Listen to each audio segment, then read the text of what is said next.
잠시 뒤인 오늘 밤 10시부터 음식점들의 야외 영업이 전면 금지됩니다. 한인업주들은 반발하면서도 새로운 메뉴를 개발하고 직원을 줄이는 등 운영을 계속하기 위해 고심하고 있습니다.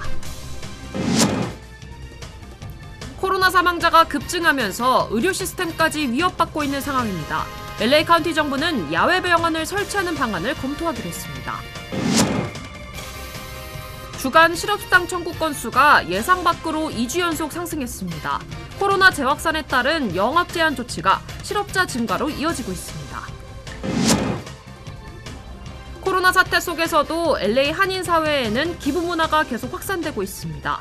연말을 맞아 감사와 나눔을 실천하는 비영리 단체들의 선행이 이어지고 있습니다. 추수감사절 연휴가 시작되는 내일부터는 건조한 날씨에 강풍까지 불겠습니다. 전력회사들은 산불 위험성이 올라가면서 단전 조치까지 점검하고 있습니다.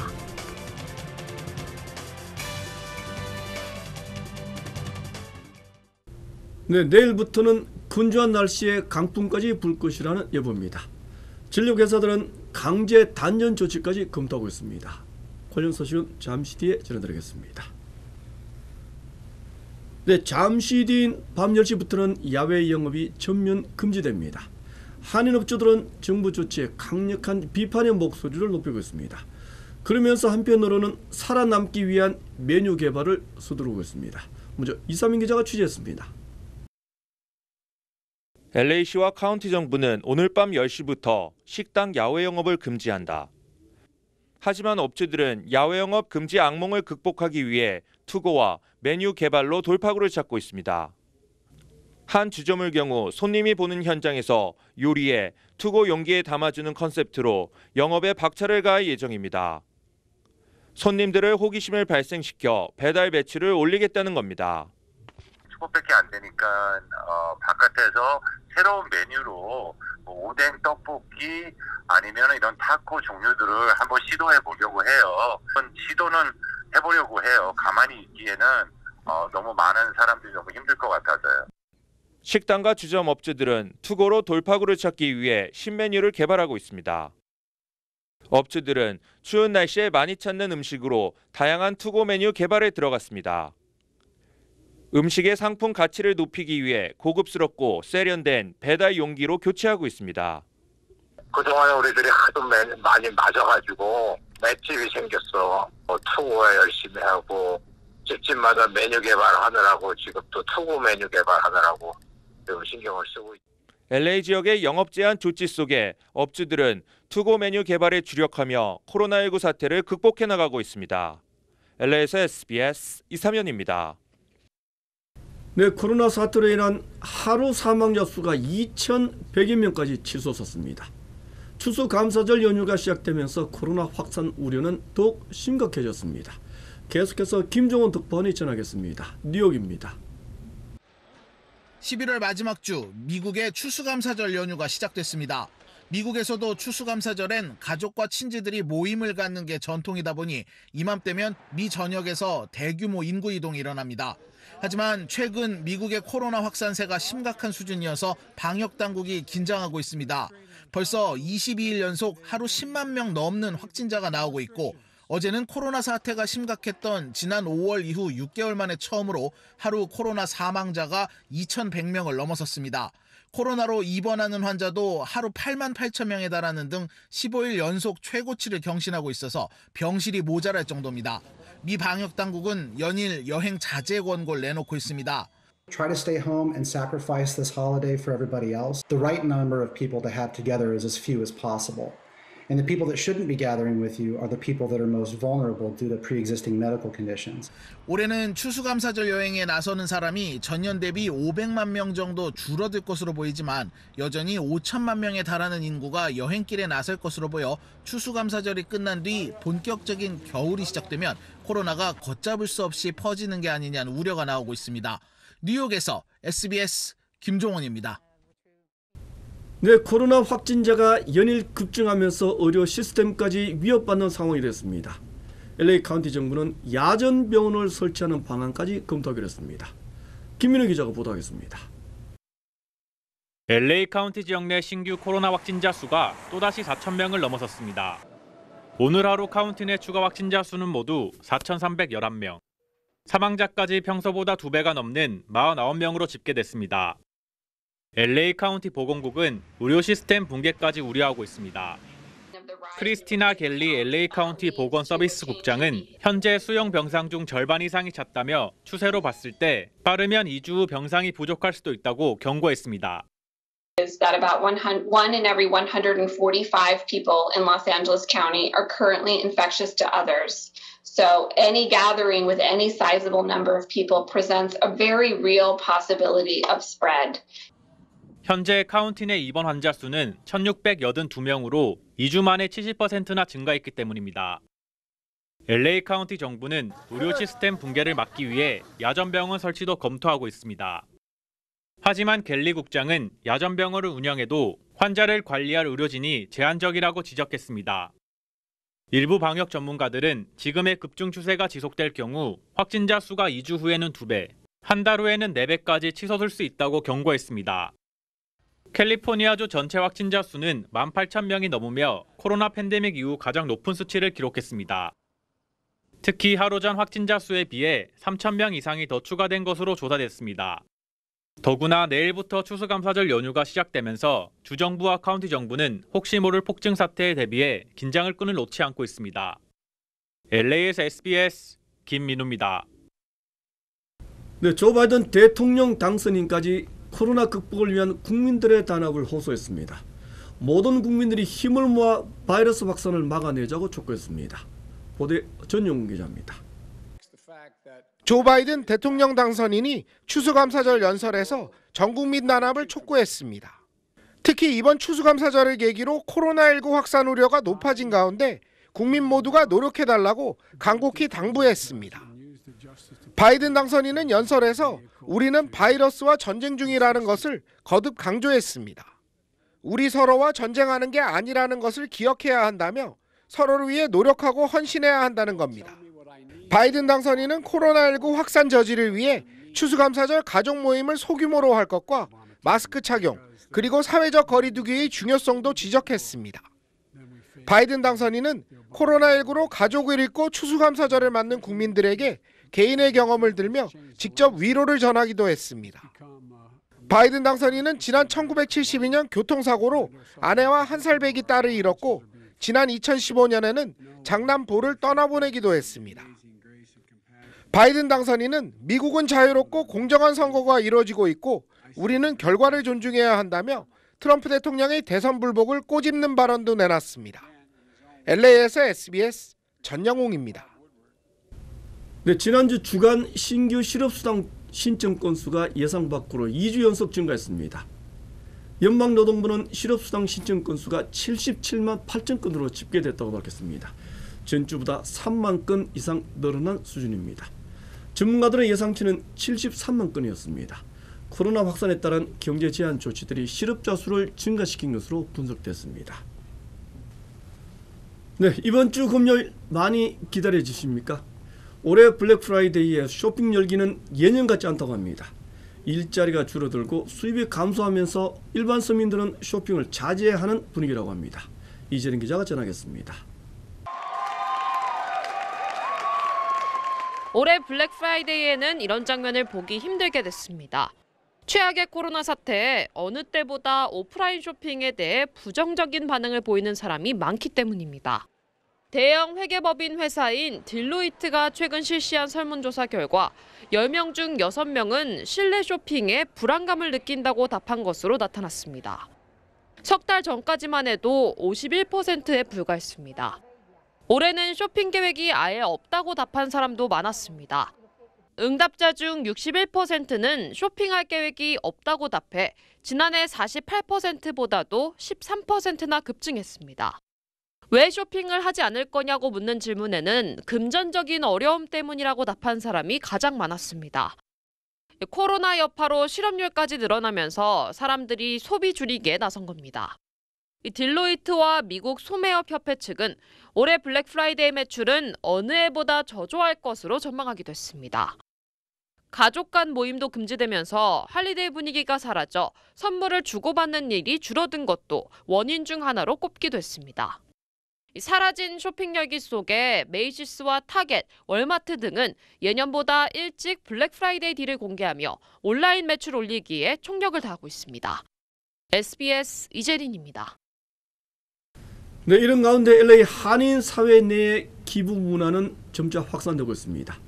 음식을 나누며 저소득층을 지원하는 비영리 단체들이 증가하고 있습니다. 기부 금액까지도 커지는 추세를 보이고 있습니다. 전용훈 기자입니다. 한인사회 최초의 커뮤니티 파운데이션으로 출범을 준비하고 있는 코리안 아메리칸 파운데이션 KAF. 한인사회에 대한 자선사업들을 보다 체계적으로 펼친다는 목표를 세웠습니다. 코리안 아메리칸 파운데이션이 정식 출범에 앞서 5만 달러를 커뮤니티에 기부했습니다. 저소득층을 지원하는 LA 푸드뱅크와 노동자 권익을 보호하는 한인타운 노동연대에 각각 2만 5천 달러씩을 지원하기로 했습니다. 데이빌리 코리안 아메리칸 파운데이션 이사장은 코로나로 재단 출범이 지연되고 있지만 어려운 사람들이 많아 우선 5만 달러의 그랜트를 지급하게 됐다고 밝혔습니다. 조만간 1,000만 달러 규모의 자선기금을 조성해 한인사회 대표 자선단체로 발전시켜 나간다는 계획입니다. 코리안 아메리칸 파운데이션은 100명의 기부자들을 모아 파운더스 그룹을 만들어 내년 초에는 공식 출범한다는 계획입니다. 어려운 시기지만 한인 식당들의 연말 불우이웃 돕기도 활발하게 펼쳐지고 있습니다. 북창동 순두부와 죽향 그리고 아카그릴 등 8개 식당은 노숙자들을 위해 300인분 음식을 기부하기로 했습니다. K-타운 케어스로 이름 붙여진 이번 프로젝트는 다음 달 16일 LA 다운타운 스키드로에서 실시될 계획입니다. 최근 새롭게 단장에 나선 글렌데일 평화의 소녀상은 한인단체들의 기부가 바탕이 됐습니다. 강드림 재단과 화랑재단, 그리고 평통 LA 등이 모은 5천 달러 기금으로 재단장이 가능하게 됐습니다. 코로나 사태 속에서도 한인사회의 나눔과 온정은 더욱 따뜻하게 퍼져나가고 있습니다. LA에서 SBS 전영웅입니다. 네, 추수감사절 연휴가 시작되는 내일부터는 강풍의 건조한 날씨가 지속될 것으로 예보됐습니다. 산불 위험이 한층 높아졌습니다. 전력회사들은 강제 단전 조치까지 검토하고 있습니다. 보도에 이사민 기자입니다. 추수감사절 연휴 기간 동안 강한 바람과 습도가 낮은 날씨로 산불 발생 위험이 높아질 전망입니다. 국립기상청은 내일 산간지대에 시속 50마일의 강풍이 불 것으로 예보했습니다. 이에 따라 전력회사인 서던캘리포니아 에디슨사는 강풍으로 산불 위험이 높아지면서 단전 조치를 취할 수 있다고 밝혔습니다. 단전 조치에 들어갈 경우 6만 7천여 가구에 전력 공급이 끊어질 것으로 전망됐습니다. 기상청은 한인들도 다수 거주하는 밸리 지역에는 시속 45마일의 돌풍이 강타할 것으로 내다봤습니다. 더구나 내일 밤부터 금요일 새벽까지 바람이 더 거세져 산간지대와 밸리 지역은 시속 60마일에 육박하는 강풍이 불 것이라고 기상청은 발표했습니다. 10에서 20%대 건조한 날씨에 강풍까지 예보되면서 남가주 일부 지역에는 산불주의보가 발령될 예정입니다. 산불주의보는 LA와 오렌지 카운티 그리고 벤츄라 카운티를 포함하고 있습니다. 남가주 지역은 연휴 동안 60도대 낮 최고 기온을 보일 것으로 내다봤습니다. 기상청은 강풍은 토요일 오후부터 약해질 것으로 예보했습니다. SBS 이사면입니다. 네, 다음 소식 전하겠습니다. 시진핑 주석이 바이든 당선인에게 3주 만에 처음으로 축전을 보냈습니다. 충돌과 대결에서 서로 존중하고 협력하자고 말했습니다. 김지성 특파원이 보도하겠습니다. 중국 베이징입니다.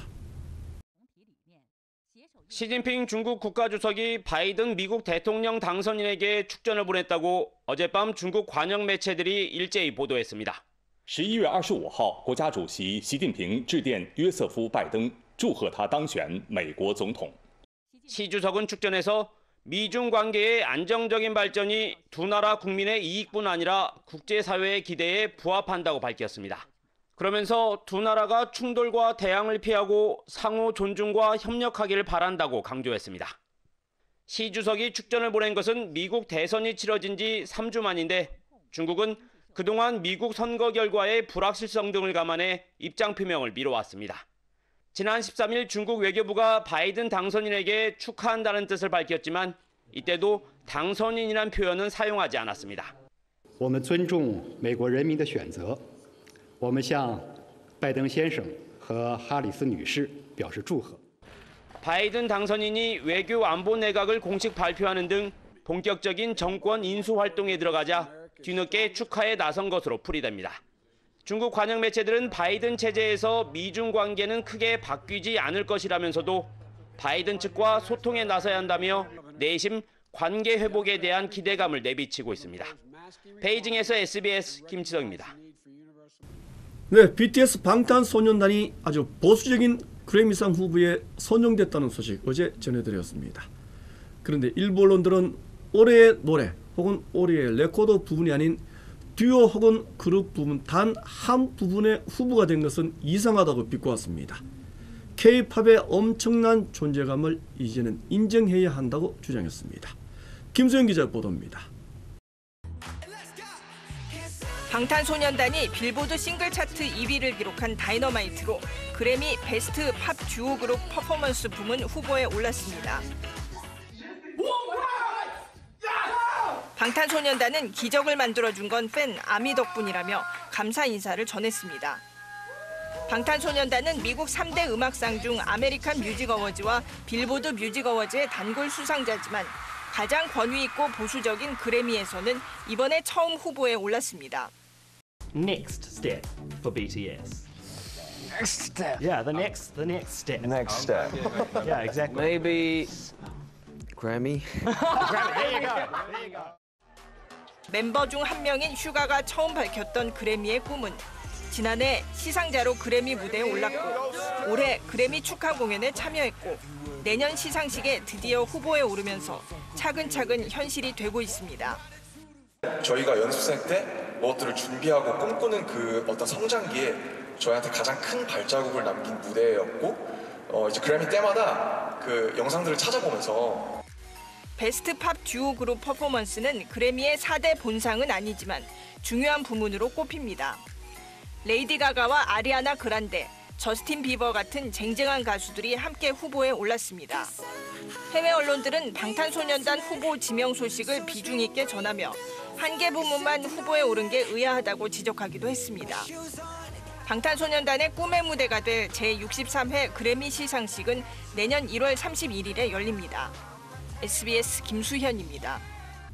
추미애 법무장관의 지시에 대검 감찰부는 판사 사찰 의혹 관련 부서에 대한 압수수색을 전격적으로 실시했습니다. 윤석열 총장에 대한 징계 절차도 시작됐습니다. 먼저 강정원 기자입니다.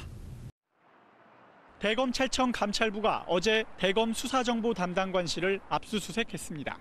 수사관 10여 명이 투입돼 컴퓨터와 캐비닛 자료 등을 압수수색했는데 재판부 불법 사찰 의혹 관련 자료 확보를 시도한 걸로 알려졌습니다. 앞서 추 장관은 윤석열 총장 징계 사유를 발표하면서 수사정보 담당관실이 윤 총장 지시로 주요 사건 재판부 판사들의 개인정보 등을 불법 수집했다고 주장했습니다. 울산 사건 및 조국 전 장관 관련 사건 등 주요 사건 재판부 판사와 관련 개인정보 및 성향 자료를 수집하고 활용하는 등 직무상 의무를 위반하였습니다.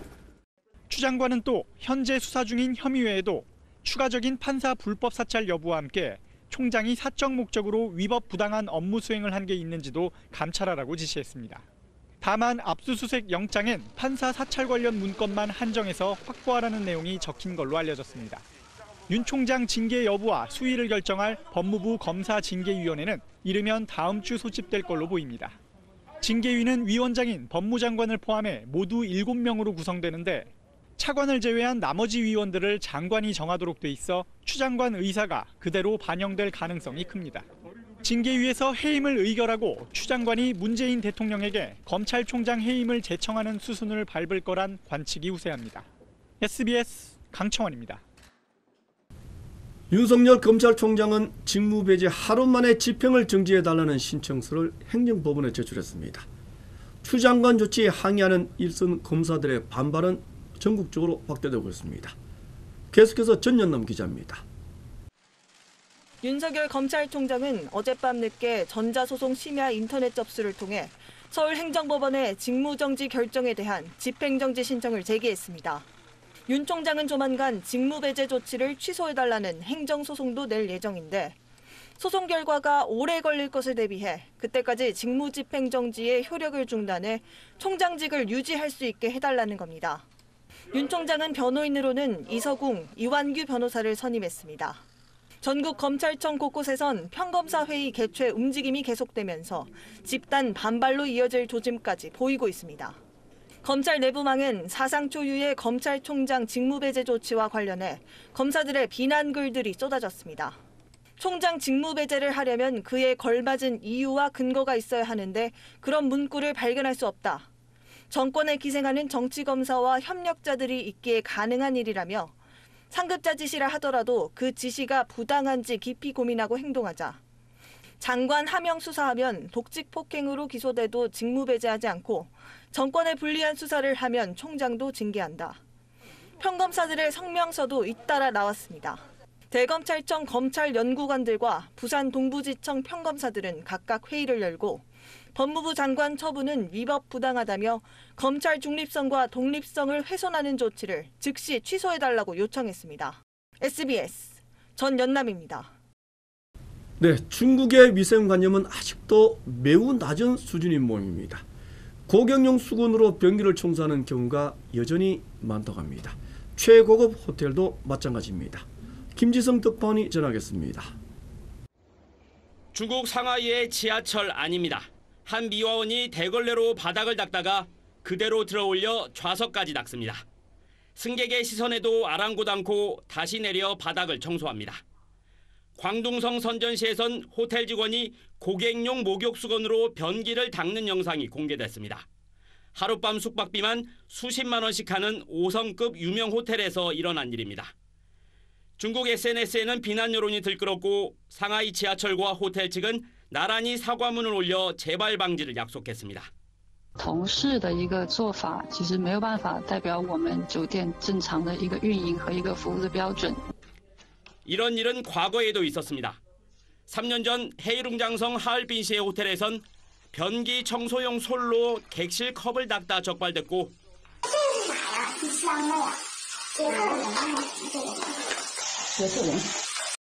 2년 전엔 베이징을 포함해 전국 고급 호텔 5곳의 비위생적인 청소 장면이 공개됐습니다.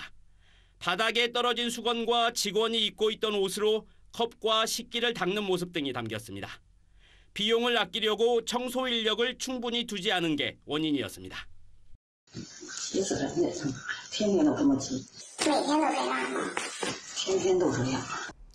코로나19 한창이던 지난 6월 시진핑 주석은 철저한 위생관리를 강조하며 이른바 애국위생운동을 제안했습니다.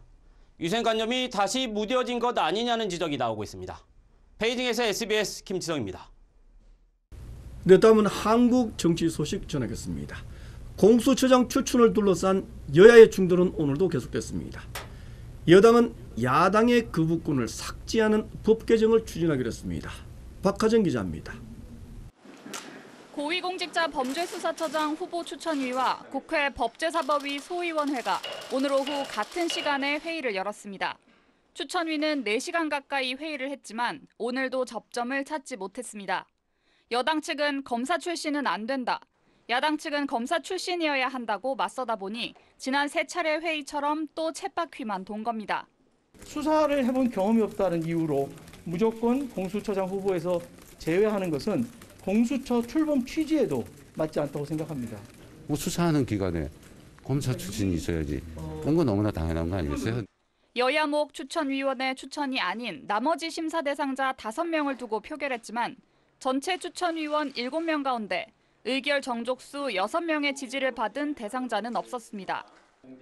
오늘은 국회의장 중재로 한 번 더 열린 회의였는데 여당은 추가 회의는 이젠 의미가 없다는 쪽입니다.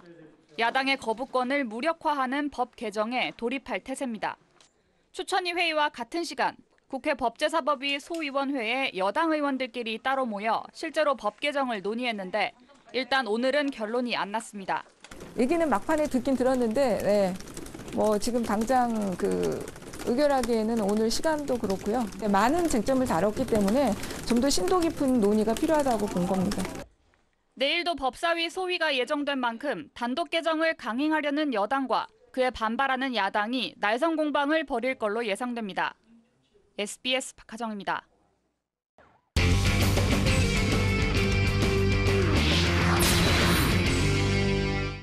네, 전 세계 축구 팬들의 전설이었던 디에고 마라도나가 갑작스럽게 별세했습니다. 향년 60세입니다. 또 다른 전설인 브라질의 펠레는 하늘에서 함께 공을 차게 될 것이라고 예도했습니다. 이정찬 기자입니다. 아르헨티나 언론은 축구 전설 마라도나가 수도 부에노스아이레스 근교 자택에서 심장마비로 숨졌다고 전했습니다. 지난 3일 뇌수술을 받고 회복에 들어간 지 20여일 만입니다. 올 시즌에도 아르헨티나 프로축구팀 힘나시아를 이끌고 있었던 마라도나는 아르헨티나의 축구 영웅이었습니다. 1960년생으로 16살의 프로에 데뷔해 아르헨티나 명문 보카 주니어스와 이탈리아 나폴리 등을 거치며 세계적인 활약을 펼쳤습니다. 작지만 단단한 몸에 화려한 드리블과 위력적인 왼발킥으로 1986년 멕시코 월드컵에서 아르헨티나의 우승을 이끌어 영웅이 됐습니다. 논란도 많았는데 멕시코 월드컵 8강전 잉글랜드를 상대로 손으로 골을 밀어 넣은 신의 손 사건이 대표적입니다. 이 대회에선 우리나라와 맞대결을 펼치기도 했습니다. 조별리그에서 한국과 만나 마라도나는 3개의 어시스트를 기록하며 3대1 승리에 앞장섰습니다. 당시 그라운드에서 치열한 맞대결을 펼쳤던 허정무와는 2010 남아공 월드컵에서 사령탑으로서 맞대결을 치러 4대1 승리를 이끌기도 했습니다. 축구 전설의 별세 소식에 아르헨티나와 전 세계 축구계는 애도를 표했습니다. 알베르토 페르난데스 아르헨티나 대통령은 3일간의 국가 애도 기간을 선포했고 마라도나와 함께 역대 최고의 선수로 꼽히는 브라질의 펠레도 언젠가 하늘에서 함께 공을 차게 될 것이라며 작별을 전했습니다. SBS 이정찬입니다. 네, 후배를 폭행했다는 논란이 일었던 평창올림픽 금메달리스트 이승훈 선수.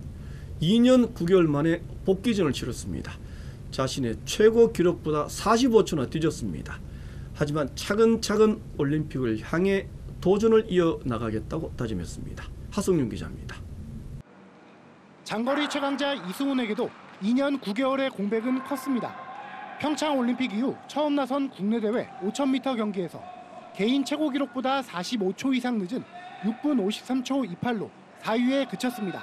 가장 좋았을 때랑 비교하면 뭐 한 30 정도 될까 싶어요. 처음 타보는 기록인 것 같아요. 근데 뭐 여기서부터 이제 올라가면은 되니까 뭐 그렇게 조급하지는 않고.